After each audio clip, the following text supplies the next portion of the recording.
Bismillahirrahmanirrahim. Assalamualaikum warahmatullahi wabarakatuh. Selamat pagi anak-anak. Semoga tetap dalam keadaan sehat walafiat. Kali ini kita akan membahas muatan materi IPS dan SPDB. Tapi sebelumnya marilah kita berdoa terlebih dahulu. Berdoa dalam hati, mulai.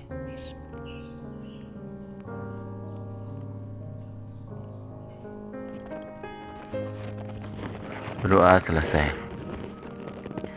Anak-anakku yang berbahagia, kali ini merupakan hari kelima daring pembelajaran tema 1 subtema 1.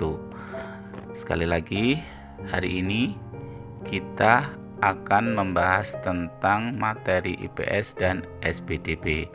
Untuk itu marilah kita mengikuti dengan saksama pembahasan kali ini. Oke, langsung saja kita ke muatan IPS. Di sini kita akan membahas tentang pemanfaatan kondisi geografis di Asia Tenggara. Setiap negara di Asia Tenggara memiliki kondisi geografis yang beragam. Keberagaman kondisi geografis tersebut dimanfaatkan oleh masyarakat sekitar untuk beraktivitas. Ya, kita langsung saja ke negara Asia Tenggara yang pertama, Indonesia. Dataran rendah yang luas dimanfaatkan sebagai lahan pertanian dan perkebunan yang menghasilkan padi, sayuran, dan karet. Potensi hutan Indonesia menghasilkan rotan dan kayu jati yang dimanfaatkan sebagai bahan mebel. Ada pula getah yang dihasilkan dari pohon karet. Perairan dimanfaatkan untuk diambil hasil lautnya, seperti ikan, rumput laut, dan garam. Pantai-pantai di Indonesia dimanfaatkan sebagai tempat pariwisata. Ya, di pantai-pantai di Indonesia ya banyak sekali. Ada Tanjung Kait misalnya yang dekat sini, ya. Ada Pelabuhan Ratu, yaitu untuk berpariwisata. Tetapi untuk kali ini kemarin sempat ditutup karena apa? Karena pandemi, ya. Indonesia juga menyimpan banyak sumber daya alam, misalnya hasil tambang seperti batu bara, minyak bumi, dan gas alam dapat dimanfaatkan sebagai sumber energi. Ya, itulah Indonesia. Kita langsung ke yang kedua, Malaysia. Sebagian kondisi geografis Malaysia adalah hutan yang luas. Hasil hutan seperti kayu menjadi komoditas ekspor. Sepanjang pantai barat dari Perak hingga Negeri Sembilan dimanfaatkan sebagai lahan pertambangan, seperti kilang minyak di Kuala, Terengganu, dan timah di Perak. Malaysia juga memiliki perkebunan luas yang menghasilkan karet. Hal ini membuat Malaysia menjadi penghasil karet terbesar di dunia. Ya, perlu diingat di sini garis bawahi bahwa Malaysia merupakan penghasil karet terbesar di dunia. Ya. Selanjutnya kita bahas yang ketiga, negara di Asia Tenggara, Singapura. Kondisi geografis Singapura menyebabkan negara tersebut atau negara Singapura tidak memiliki banyak sumber daya alam. Usaha pertanian dilakukan secara hidroponik.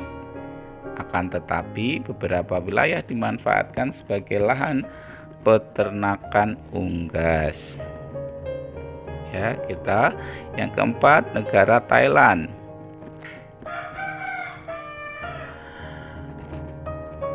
Kegiatan pertanian banyak dilakukan di sepanjang Sungai Chao Phraya. Hasil pertanian terbesar adalah padi. Ya. Hasil pertama adalah padi. Bahkan Thailand dijuluki sebagai lumbung padi di Asia Tenggara. Selain hasil pertanian, ada pula hasil pertambangan seperti timah, timbel, seng, pangan, yang banyak dijumpai di semenanjung Thailand. Sungai Mekong ya dan Chao Phraya, Selat Malaka dan Teluk Siam dimanfaatkan penduduk untuk kegiatan penangkapan ikan ya. Kita lanjut ke negara Asia Tenggara yang kelima adalah Filipina. Masyarakat memanfaatkan dataran rendah sebagai lahan pertanian dan perkebunan. Hasil pertaniannya antara lain jagung, padi, ketela, pohon, tebu, dan tembakau.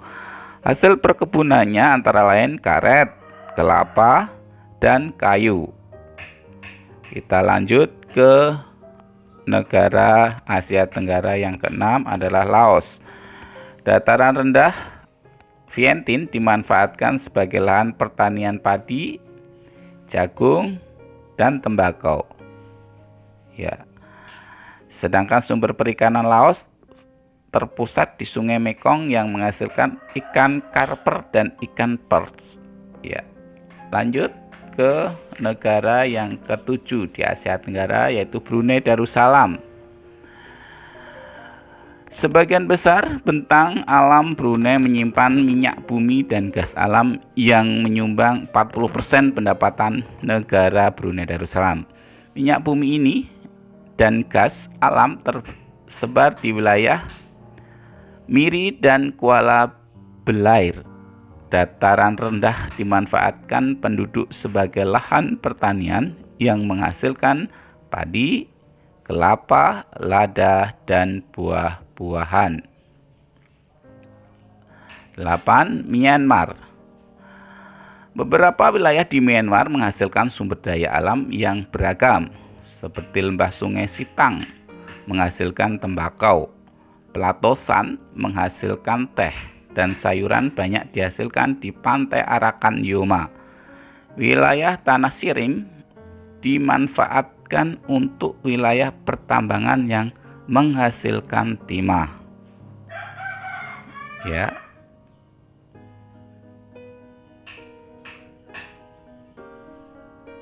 Kita lanjutkan yang ke-9, Vietnam. Kata Ho Chi, maksud Bapak kota Ho Chi Minh yang berada di dataran rendah menjadi pusat industri utama di Vietnam. Industri yang berkembang di Vietnam antara lain industri pengolahan makanan, penggilingan padi, dan tekstil. Sebagian dataran rendah juga dimanfaatkan sebagai lahan pertanian yang menghasilkan buah, sayuran, jagung, ubi jala, dan kopi. Hutan utama di Vietnam menghasilkan kayu jati dan rotan sebagai bahan baku mebel. Ya, di situ ada pertanian, perindustrian, dan hutan. Kita lanjutkan ya. Yang terakhir adalah Kamboja ya. Yang ke-10 Kamboja. Kamboja memiliki danau Tonle Sap yang merupakan penghasilan ikan tawar utama di kawasan Asia Tenggara. Daerah di sekitar Sungai Mekong dan Danau Tole sangat subur sehingga dimanfaatkan penduduk untuk pertanian padi, umbi-umbian, jagung, dan buncis. Nah, jadi Kamboja juga hampir sama dengan wilayah-wilayah di Asia Tenggara yaitu pertanian.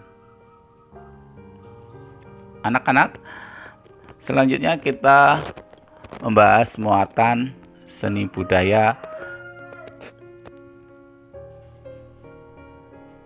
Ya.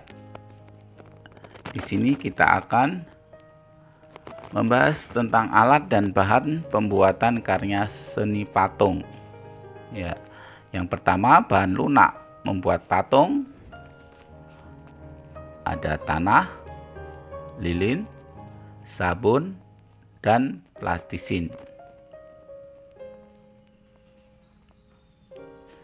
Sedangkan bahan keras pembuatan patung ada batu, kayu jati, dan marmer.